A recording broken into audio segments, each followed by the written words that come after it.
en compagnie du combattant canadien Kyle Prepolec qui a vécu une semaine tout à fait incroyable. À 3 jours d'avis, il sera sur la carte principale de l'UFC 315 contre le dangereux combattant français Benoît Saint-Denis. Kyle, I just said it in French, but what a crazy week. What happened? A lot happened. I got called up short notice to go fight a different fight as a backup, and then this opportunity came, so now I'm here to seize the moment. Take us through 3 weeks ago. You didn't have a fight plan, and Samurai called you to fight Mick Dufort. That fell through because you have this opportunity replacing Joel Alvarez. So in the span of 3 weeks, you had nothing, and then you're fighting in the UFC. So how intense is it? Oh, it's pretty intense. Like, especially staying ready for something that you don't know may or may not happen. It takes a lot of discipline, and I have that. I've shown I got a lot of grit and heart and all that stuff, and obviously discipline because I'm going to be making weight and doing these things, especially as a backup. That I found out like 3 weeks ago. I had no idea if I was going to be fighting, but I was ready to make the weight and show up if I had to, and then I find out after Michael Dufour's opponent got hurt. My coach reached out and was like, hey, Kyle will step in. And then we're like, sweet, we got something. All right, let's go. Let's amplify everything. And then a few days later, after I'm done doing pads, I'm going to sit in those little portable saunas. And then he's like, hey, just let you know you got the call. Because he reached out just to let him know, like, hey, if you need somebody, he's already here in Montreal. He's got his license. He's got all these things. He's ready to go. And then now I'm here. So...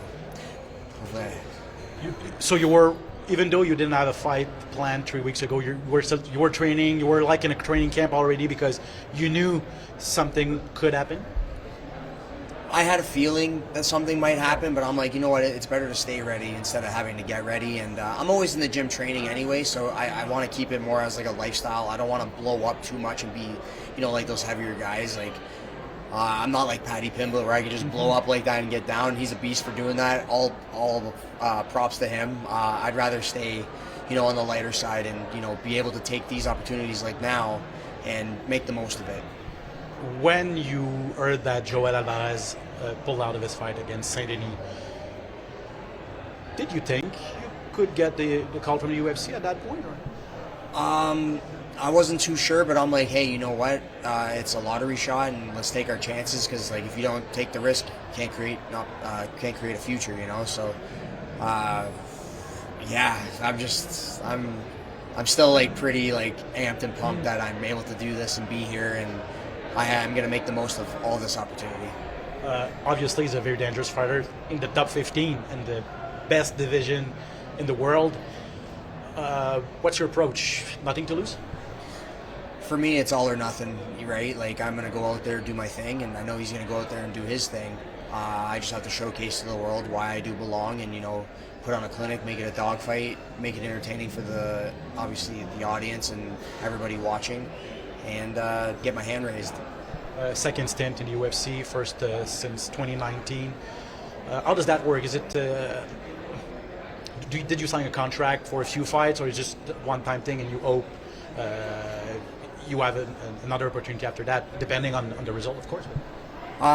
It's a multi-fight deal, okay. Yeah, 100%. And I wasn't sure how it was until I saw all the stuff when everything was finalized. And so it's a multi-fight deal. So I get, not only this fight, but I get a couple more fights after that as well. How motivating is this? That that you have a second chance in the biggest promotion, and you may have another chance after, because obviously the odds are stacked against you with short notice against a very tough guy, but it will not be your only chance though, so you can start over your career in the UFC once again. So how motivating is that? Oh, it's super motivating, especially like getting that call back, and 6 years ago, and now we're 6 years forward, we're back, and I get this chance, so I'm going to make the most of it. I'm going to go out as hard as I can. I'm going out with a bang. Last thing, I saw you. It's going to be your first fight first fight, in a year or so, I think. So almost a year. Is it tough on the regional scene to get fights? Would you like to be more active? Oh, I'm always trying to be as active as I can. It's just, things happen. People get hurt. Sometimes, organizations are like, hey, you know, something fell through or whatever it may be. But we're always trying to be as active as possible and, you know, get at least 3 fights per year. That was always our goal, 3 minimum. So I want to be active. What can the fan expect this week against Benoit Saint-Denis? Pure excitement, dogfight, tacticians just going to war. Kyle, congratulations. Thank you. Best of luck. It would be an amazing story for you to win this one in front of the home crowd, right? Oh yeah, it's going to be a Cinderella story. We're going to make it happen. Thank you very much. Good luck. Thank you. Alors voilà les commentaires de Kyle Prepolec qui, il y a 3 semaines, n'avait aucun combat de prévu. Il a accepté un combat à Samouraï contre Michael Dufort.